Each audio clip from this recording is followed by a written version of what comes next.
Thank you for giving me an opportunity to put on record my speech on the motion of thanks to the Honorable President of India. Sir, today from morning 11 o'clock onwards, our slogans, so that's why my throat is affected. It is very unfortunate that neither this year's budget nor the President's address mentioned the implementation of Andhra Pradesh Reorganization Act 2014, which are long pending. The state of Andhra Pradesh was divided unscientifically by the central government in 2014. The residual state of Andhra Pradesh was left high and dry without adequate infrastructure. The residual state did not even have a capital city of its own. Adding to this, nearly all the industrialized regions and business hubs went to Telangana. As such, the residual state of Andhra Pradesh required a large amount of funds to raise capital infrastructure. At the time of division, both the UPA government as well as the leaders of the BJP assured the state people of Andhra Pradesh in both the houses of parliament that they would be provided special assistance to order to build a self-sufficient state in future. This was based on the promises made in the Andhra Pradesh Reorganization Act 2014. These promises included among the others to provide financial support to overcome fiscal deficit, establishment of new railway zone in the state, providing funds to build a new capital city, providing funds to complete construction of Polavaram project, and the then Prime Minister of India announced in the last floor of the House that given five years special status to the Andhra Pradesh instead of some technical reasons and some special package to the Andhra Pradesh announced by the Finance Minister 2016 August 8th. Sir. Due to inadequate infrastructure and capital, the state of Andhra Pradesh is the only state in southern state to have a revenue deficit. During the last the revenue deficit has been growing without sufficient support from the central government despite repeated assurances. The revenue deficit is already more than 16,000 crores, which is hampering the hard work and untiring efforts put by our Honorable Chief Minister of Sri Nara Chandrababu Naidu Garu. The central government has not reflected this concern in the year's budget. This leaves the people of Andhra Pradesh highly dissatisfied and helpless before the center, asking for funds that we already deserve. Establishment of new railway zone to the headquarters at Visakhapatnam have been repeatedly promised by the representatives of the ruling party. The majority of the population which is poor, depends on railways for traveling and transportation of goods.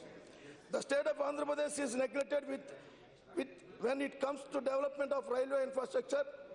This situation was pursued during the time of unscientific division itself. This is why a new railway zone was promised to Andhra Pradesh by the Andhra Pradesh Reorganization Act 2014.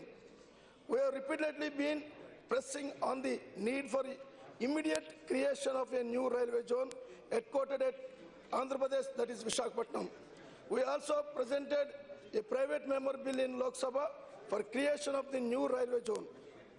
Seeing the urgency of the matter, we were expecting that the central government will take this issue as a top priority in this year's budget. It is highly dejecting that the central government choose to overlook this demand.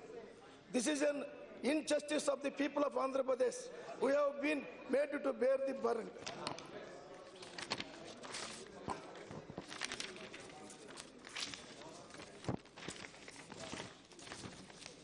The state government is operating for a new capital city that requires at least 30,000 crores of financial assistance from the central government.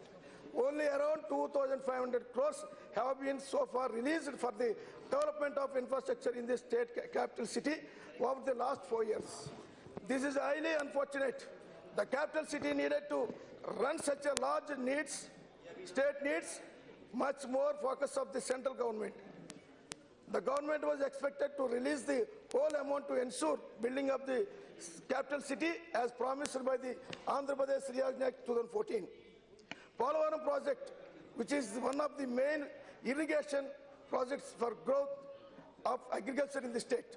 Agriculture being the main employer in the state needs a boost to ensure adequate income to poor farmers. Polavaram was envisaged to the harbinger of agriculture prosperity in the division. This promise too does not find any mention in the promises set by the finance minister in the budget. Due to the non-implementation of Andhra Pradesh Reorganization Act 2014, the people of Andhra Pradesh are unhappy about the proposed budget as it offers them no hope of assistance from the central government. It is highlighted again that both BJP and Congress party have promised the implementation of the act at the time of its passing.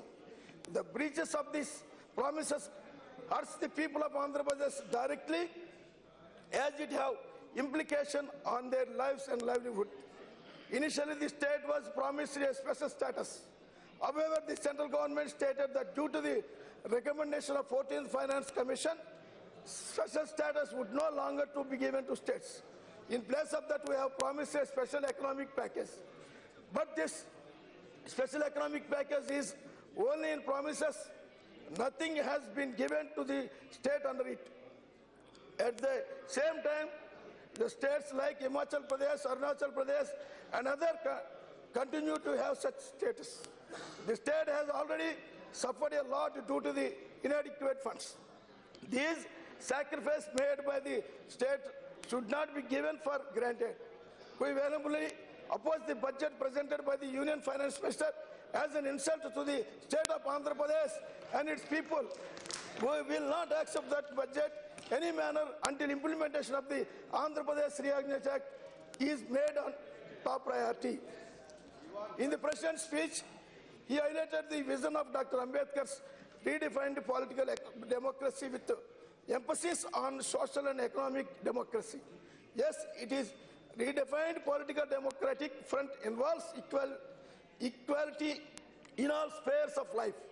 This notion was embedded in almost all parts of the Constitution. Unfortunately, this equality is missing by framing policies. As far as our state is concerned, I can say that this equality is missing. Where there is a will, there is a way. If the union government wants to extend a helping hand to the people of Andhra Pradesh, nothing can stop them. For announcing Vizag as a new railway zone, budget proposals are not needed. Government can take up priority works pertaining to our state of Andhra Pradesh under supplementary budget estimates. What all needed is political will. I once again request the union government to extend a helping hand to the people of Andhra Pradesh and fulfill all the promises made in the floor of the Parliament House. Thank you, sir. Sri Mithun Reddy.